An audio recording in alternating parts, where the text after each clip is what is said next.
ወይ አብርሽ ኤፍሬም ነኝ። እንዴት ነህ? ደህና ነኝ። ሰላም ነው? ሰላም ነው።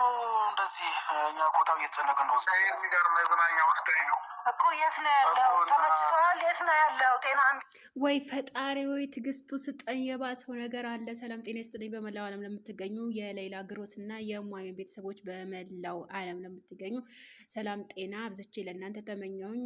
ዋናው ነገር የሰው ልጅ ጤና ነው። ጤና ሲሆን ማንኛውም ነገር የሚካሄደው። እጅግ በጣም የሚያስፈራና እጅግ በጣም የሚያሳዝን ነገር እኔ ልንገራችሁ። እዚህ ጋር አብዛኛ ጊዜ እኛ ሰዎች ስንባል ትክክለኛ ነገር መወሰን እና ትክክለኛ ነገር አለመወሰን የራሳችን ፋንታ ሲሆን ሲቀር በጣም ከባድ በሰው ህይወት ውስጥ ገብተን የምንበጠብጥ አንዳንድ ሴቶች እና ልጆች አላችሁ ማለት ነው። ስለዚህ አሁን አብርሃም ከጤነኛ ሆኖ ከሄርሜላ ጋር ባለበት ሁኔታ እናንተ እየደወላችሁ እናንተ በእያንዳንዳችሁ ቦታ ሄዳችሁ ለምትረብሹ እና በእያንዳንዳችሁ ዩቲዩብ የምትለቁት ነገራቶች በጣም የሚያስጠላ ነገር ነው። ገብቷችኋል አይደለ? ከገባችሁ ከአብርሃም ከሄርሜላ ጋር እስኪ ለቀቅ አድርጉት። ምንም አትፈልጉት፣ ምንም አትበሉ።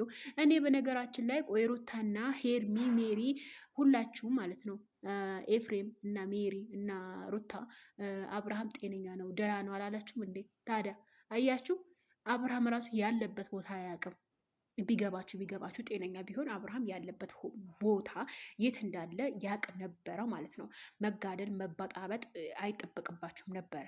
ገብታችኋል? ትክክለኛ አብርሃም ትክክለኛ ቢሆን ኖሮ ደውላችሁ የት ቦታ እንዳለ የማያቅ ልጅ እንደ ሕፃን እየተጫወታችሁበት ያላችሁ እናንተና እናንተ ነው። ዳኔ ትክክል ያደረገው ነገር በጣም ጎበዝ ይለያል። በቃ ጓደኝነት ማለት እስከ መጨረሻ መጋፈጥ ነው። ትክክል ነኝ የራሳችሁ ነው። የሰው እውነቱ ማለት ነው። እየመረራችሁ ትወጡታላችሁ። ክህደት ውስጥ ነው ያላችሁት እናንተ ማለት ነው። ለጊዜው ደህና ነው ምናምን አላላችሁም እንዴ? ታዲያ ካላችሁ የታለ አብርሃም ደህና መሆኑ እኮ ደውላችሁ ስትጠይቁት ደህና መሆኑ ተናግሮ ነበረ። ግን ያለበት ቦታ ራሱ አያውቀውም። ትክክለኛ ቢሆን ያለበት ቦታ የገባበት ቦታ እሱ ያውቅ ነበረ። ገብታችሁ አይደለ?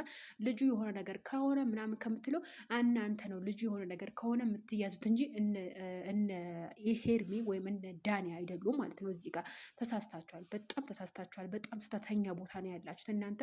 መቆጠብ ያላችሁበት ነገር ተቆጠቡ። መቆጠብ የሌለባችሁ ነገር አትቆጠቡ። እሱ የራሳቸው ፋንታ ነው ማለት ነው። ነገር ግን ልጁ እስኪ ከሄርሜላ ጋር የተወሰነ ሰዓት ልቀቁት። የዛኔ ትክክለኛው ነገር ወይም ደግሞ ትክክለኛ ማን ነው ትክክል የሆነው ማን ትክክል እንዳልሆነ እኛም እናውቃለን። እናንተም እርፍ ብላችሁ ቁጭ በሉ። እስኪ እኛም ለትንሽ ሰዓት እርፍ እንበል ማለት ነው። ላይክ፣ ሼር፣ ሰብስክራይብ አድርጉ።